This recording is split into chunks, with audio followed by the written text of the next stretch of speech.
Hey guys, welcome back to NBA 2K Shoots for another tutorial. Today we'll talk about my top 5 shooting badges if you're a pure sharp. What I'll do is I'll list them in no particular order and I'll give you some runner-ups as well. And I'll tell you why they don't belong to my top 5. So without further ado, let's get into this one.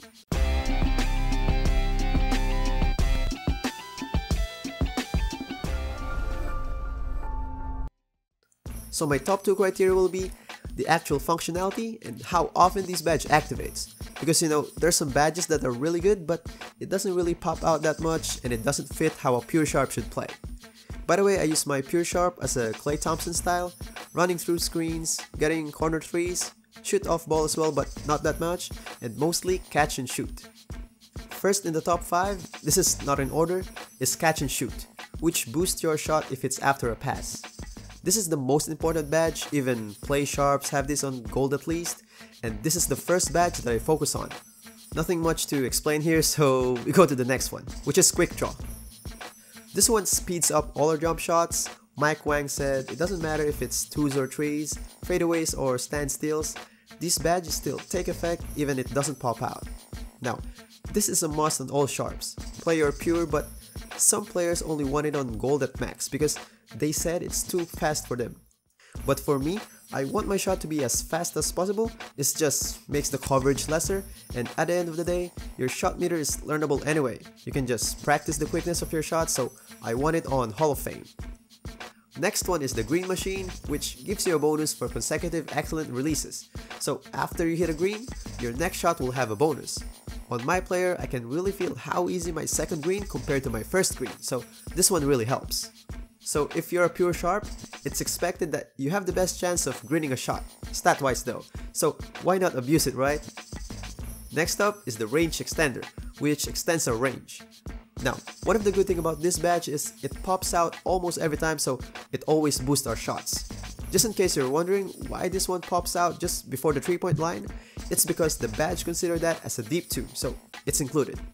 Next one will be the steady shooter, which reduces the penalties for contested shots. So no matter if it's only 2% coverage, it will still activate. So basically most of the time it will activate.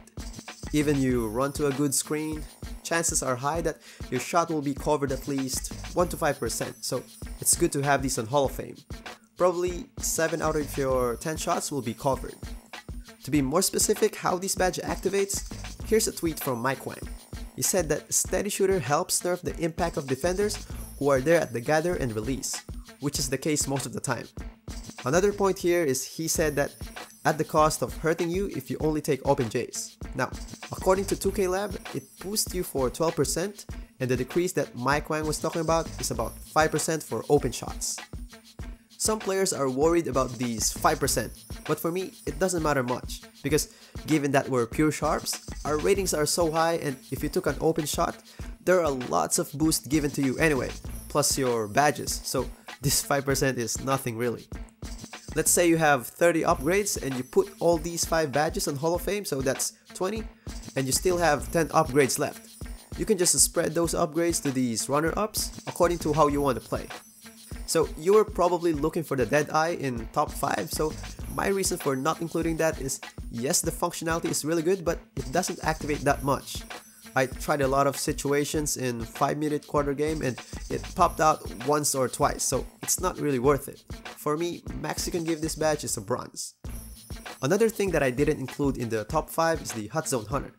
The functionality is really good as well and it pops out most of the time when you are on your hot zone, but according to 2K Lab is if your 3-point rating is above 85, this badge doesn't really help that much. And I assume that your rating is around 95, so you don't need this. You can still use it if you're a play sharp though. Another runner-up is the corner specialist, which boosts your shots if it's taken near the corner. Now, it really depends how you play to know how you want to upgrade this badge. For me, when I play in rec, most of the time I just run on the corners back and forth so I can space out the floor. So for me, I'll put it on gold at max or silver at least. But if you don't really love corners, probably you can go for silver at max and bronze at least, because time will come, you'll shoot some corner threes anyway. Another one is the flexible release. I know this is really helpful, but I really think you can just practice your timing than putting this on Hall of Fame. I would say just put it on bronze at least or silver at max. Another runner-up is Tireless Scorer, which improves players' ability to shoot when fatigued. In my case, I got Tireless Defender at Silver on my defensive badges, and I usually have fuel bars to boost my stamina, so I put it as Bronze at max only. But if you don't use these things, at least get it on Bronze or Silver at max. The reason why I don't want it on Gold or Hall of Fame is we're pure sharps. We don't really wear that much. Next runner-up is the difficult shots, which boost our hop gathers or moving shots. I know we're a catch and shoot guy, but there will be some times that we need to take these kind of shots when needed, so might as well get it Gold at max or Silver at least. Last one will be the volume shooter, which boosts our shots after we take like 2 to 3 shots, so as a pure sharp, it's really good. But the thing about it is, if we play on Rec or Pro-Am, we're not the only ones who take the shot, so might as well get it on Bronze at least or just Silver at max. So just a recap, just put the top 5 on Hall of Fame, and for runner-ups, just spread the upgrades depending on your style of play, and this is for pure sharp only. If you're a play sharp, it's a different approach. So that's it for this tutorial. If you liked the video, please click that like button, and don't forget to drop by the channel for some other tutorials, and subscribe to tune in for more videos, and happy gaming guys!